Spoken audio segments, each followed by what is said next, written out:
dore small hustle ushobora gutangiza ibihumbi 30 gusa wifashishije internet n'amasocial media, ukaba wajya wunguka ibihumbi 10 ku munsi. Ayo ntabwo ari amafaranga makeya umuntu ari gutangira. Abanyeshuri muri kuri kaminuza, abanyeshuri muri segonderi, abamudafite akazi, iyi small hustle iraba areba cyane. Ako small hustle nakahe ntucikwereka tukajyemo.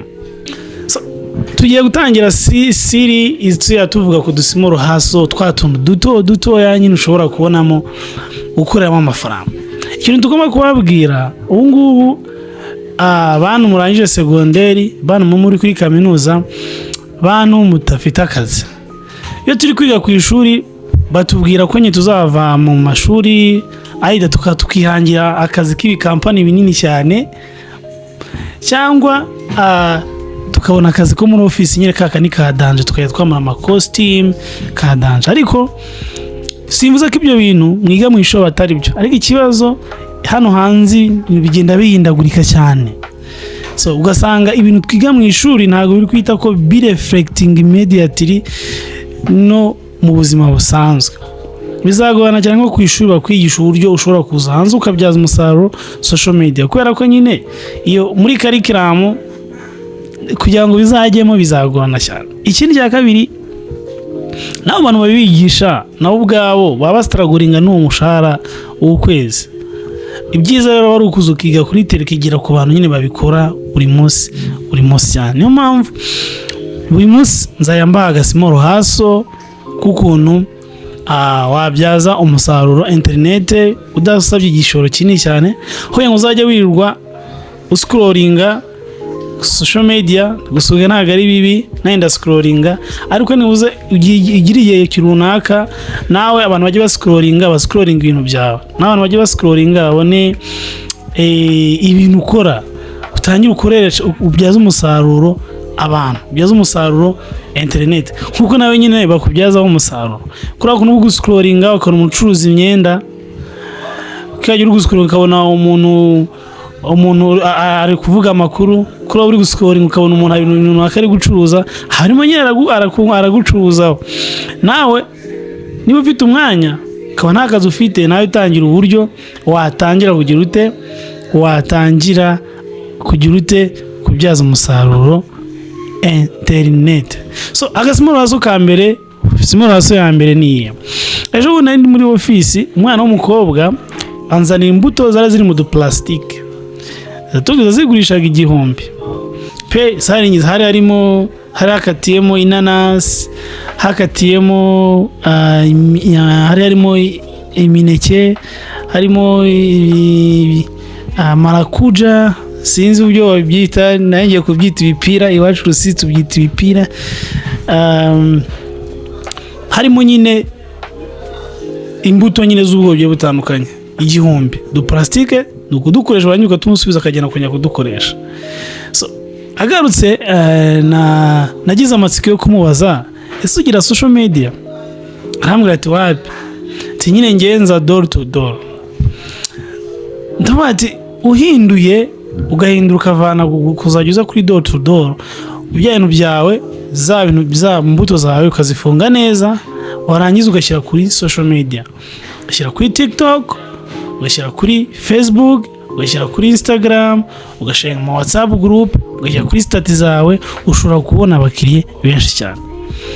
So naramubajije uti ese wunguka ngahe? Arambwira uti iyo aranguje 30,000 yungukamo 10,000 nyine izi mbuto zarangiye. Ndamaze bigutwaye igihe kingana iki? Arambwira ati nibuze mera nka saa 3 nyine ndi kugenda nkomanga muri office, ushobora nko kugeza nka saa 9 namaze nyine kuzigira kuzitanga. Bini 10,000 biri neti inshuti zanjye, ntago ari amafaranga make. Namugira inama yo gufata ikintu ati none wowe genda creating TikTok, uzayifata ka video gatoya kutukizuza ubuto twawe dushireho, ushire kuri status zawe, ushire kuri Facebook, ugende ushare uko imisi izagenda uzagenda ubona abakiriye benshi bagenda bakugira bakubaza izo mbuto ukaza uzibodaringa. Ndagiye nkubwiza ukuri, nawe utanye business nk'ingiyi ukazajya ugenda aho waba uri hose, nimba uri muri Kigali ni gutanga urugero nko muri Kigali cyangwa n'indi mijyi yose waba urimo, aida ugashyira kuri social media, warangiza ugafata ibyo amafaranga yawe ntabwo ari menshi 30 cyangwa 25 ukajya kurangura izo mbuto ukazifunga neza, ushobora guhera ku bihumbi wunguka ibihumbi 10. Ariko nkuko nababwiye hari video nakoze bita exponential growth cyangwa se uko business yikuba. Ibyo bintu uko ugenda ugira abantu benshi cyane bakurikira imbuga nkoranyambaga zawe, upfa kuba uri consistency kandi uhozaho. So mu gihe utaragira abantu benshi kuri izo social media, wakora nawe nyine wakora iyo door to door. Ariko ikiza cyabyo umuntu ugiye kumangira akakugurira, utwara WhatsApp yiwe, warangiza ukamuha n'aka business card yawe ukamubwira ati no uzishaka uzajya uza he kuri Instagram yanjye cyangwa se kuri TikTok yanjye cyangwa se kuri Facebook yanjye, wodaye nk'itwe tuzikuzanira. Icyo gihe uwo muntu ko gwaye nimero ze uraza kumanikira muri inbox ukamubwira ati no boss usavinga akanimero kanjye, uzagira status zanjye ku mbuto na postinze, ushobora kugira ute, ushobora kuzaza tukazatukuzanira iwawe. Akozaga business idea irumva ibyo bisaba iki, birasaba social media, ufite agatelefone ufotora utuntu twawe, bigasaba n'udufaranga tw'ibihumbi 30. Ese ibyo 30 ntabwo bifite, imyandikiro umbwira ati Sam ntabwo mfite ibyo 30, tubiganireho. Ariko njye mbibabwire nubwo nyine bisaba social media mu gutangira mu bizagusaba most of the time at least kugenda door to door. Njye mbibasubiriyemo, ntabwo ibi bintu kubikora biri gusaba kusa gushaka umuntu ujya guhayaringa ngaza yakugendera akugira kuri door to door. Wowe ukiri gutangira, wowe nyine ushaka amafaranga, wowe umushomeri uri gushaka akazi, nawe rutangira ubikore.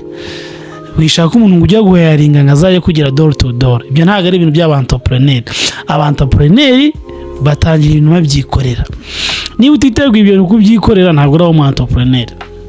Kandi ubu ngubu isi igezweho ni isi entrepreneurship, ni isi yuko abantu batangira ukaba nyine ukazayo ntanga rugero y'ibyo bintu, apana kuvuga ngo ndashaka umwana ngo ndajya mu 2,000 ngagenda nkore door to door. Oya, niba uwo mwana ibyo 2,000 bigiye kugabanya igiciro amafaranga wakoreraga, genda